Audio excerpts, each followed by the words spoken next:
All right, YouTube, we caught up with Natasha. How are you today? Doing all right. How are you guys doing? We're doing great. So you're now living with Phoenix and Edna, right? Okay. And how did you wind up moving in? Well, me and my mom, we was walking around the streets. You know, we would pay people to see if we can stay there for the night. We are on drugs. I'm on heroin right now, and I'm not gonna say what she does, not unless she would want to tell her story when she comes out. But I am on heroin, and how I got like this was I was messing around with the wrong person, and him and his mom got me on it, and he left me. He caused me to be homeless. He was also abusive. Caused me to be homeless, so I had to come out here. From out here, that's when I started walking around, trying to find someplace to live at night, to the point where I didn't have no money, so I'm sleeping on abandoned porches. I'm sleeping outside in the woods, and then I met Mooch. Well, I knew Mooch for a while. I met them, and they told me that they rent rooms out over here. So me and my mom came and talked to the owner, and then since then we've been paying them to stay here, and now How much do you pay them? pay them $50 a week. 50 a week. All right. And how long have you lived out here in Camden? Not long, probably, I would say going on a year now. Okay. And where were you prior? I was in Washington Township. A township. Yep. A township girl. Yep, That's high society over there. Yeah. Yeah. Did Yep. you graduate over there? Yep, 2014. Oh yeah. Awesome. Any education beyond that? I did start going to college, but when I had met my ex-boyfriend, he because he was an alcoholic and a drug addict, so he would cause me from going to school, so I stopped going. And then from there, things started getting really rough. He started being really abusive, verbally, mentally, and physically. And then I said I couldn't take it anymore, and then that's when I came out here. And I've been out here ever since. So that's pretty sad that this is better than being in a relationship with him. I mean, that should speak something to him, you know. But as I'm trying to get my life back on track. But when you're on opiates, it's really hard. It is. I'm not gonna lie. It really is hard. But one thing that I can say is that I'm not gonna give up. That's great. I mean, I'm still on it right now, but I will get to the point where I'm not gonna be on it at all. Because this is no way to live for.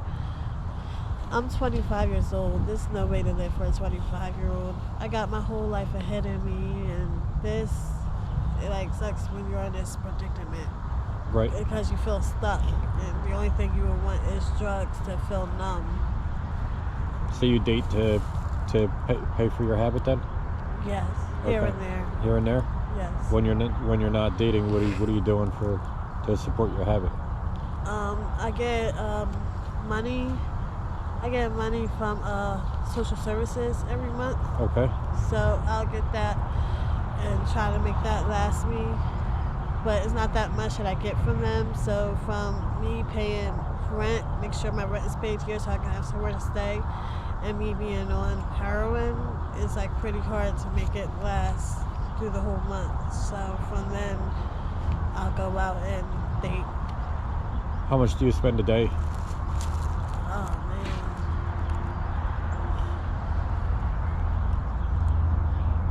Honestly, I'm not sure. It's got to be around 100 a day. 100 a day. Around 100 a day, if not probably a little bit more. And it's just fentanyl then? It's nothing else? Just fentanyl that I do. So what does it do for you? I mean, I understand it's habitual at this point, but do you get anything out of it, or you just keep on it? I just keep doing it.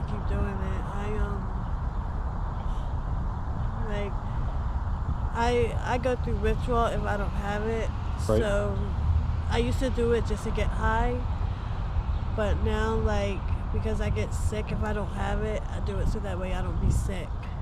And then half the time when I'm not sick, like after I already like got rid of the withdrawal symptoms and everything, I do it so that way I can chase that nod off. So that way I can be high. Okay. Because once that happens, then I'll start thinking about everything that I'm going through. And I really hate thinking about what I'm going through right now. So that's when I'll start to do the chase my nod. So how much do you need a day to not be sick? I mean, is it just $10 and you're set for the day, or? Like, when I spend like 100 or a little over 100 a day, so to be sick, like if I get next 4 bags, I do 4 bags so I don't be, so I can get rid of that withdrawal symptoms and everything. So you're $40 minimum? Yeah. Okay. What's the most you've done in a day? I mean, if you just went hog wild on it. I'm not sure, because I can honestly say that I never OD'd before. Okay, that's great. For the longest I've been on here, I've never OD'd before. So I don't think I went hot wild on doing it. Okay, so aside from food and clothing, which we can help you guys out with, what else do you need?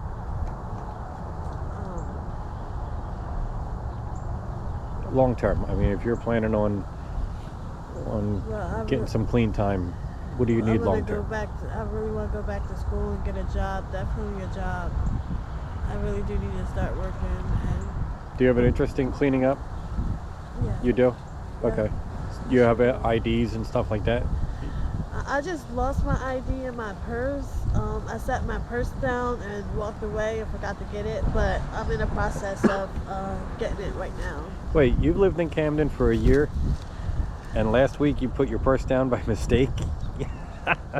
You know better than that in Camden. I know, I wasn't thinking, because I got like so much stuff going on in my head that I wasn't even thinking that I forgot. And plus I had so many bags. I had my clothes bag, and I had a bag full of food, and then I had my little clutch with me, and then I sat all of them down and forgot all bags. Wow. I walked back and it was gone. I'm like, snap. I forgot all the bags. What was the last time you used? The last time I used was honestly like 10 minutes ago. Okay. How much? 20. 20.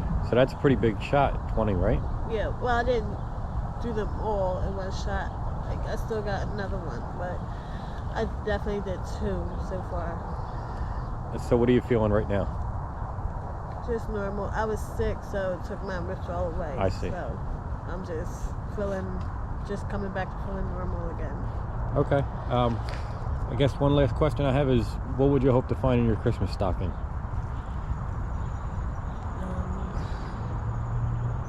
I like to ask this question on the spot. Yeah, honestly, anything would make me happy. Okay.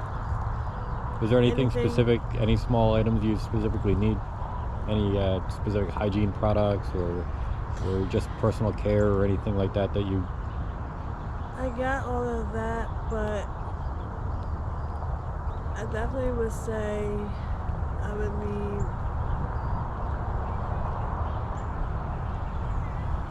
I don't know. Well, you can think on it and tell us next week. Okay. We usually come up on Mondays. It's an oddball that we're up here on a Thursday, but Monday was horrible out. So we were, we spent all day up here, but we had a hard time finding anybody. So we were still up here until almost 5 o'clock, but we couldn't find anyone. But typically Mondays, we're up this way, and this is one of our stops. So you think about it and let us know. Thank you guys for doing this too. I appreciate it. You're very welcome. It's not everybody you meet, everybody that will do this stuff for people, Right. Making sure they got clothes on their back and food to eat. Right. So I appreciate you guys doing this. And Jules definitely puts her time in. She probably spends 25, 30 hours a week in that trailer. I respect that so much. So I really do. Hopefully you find some good stuff.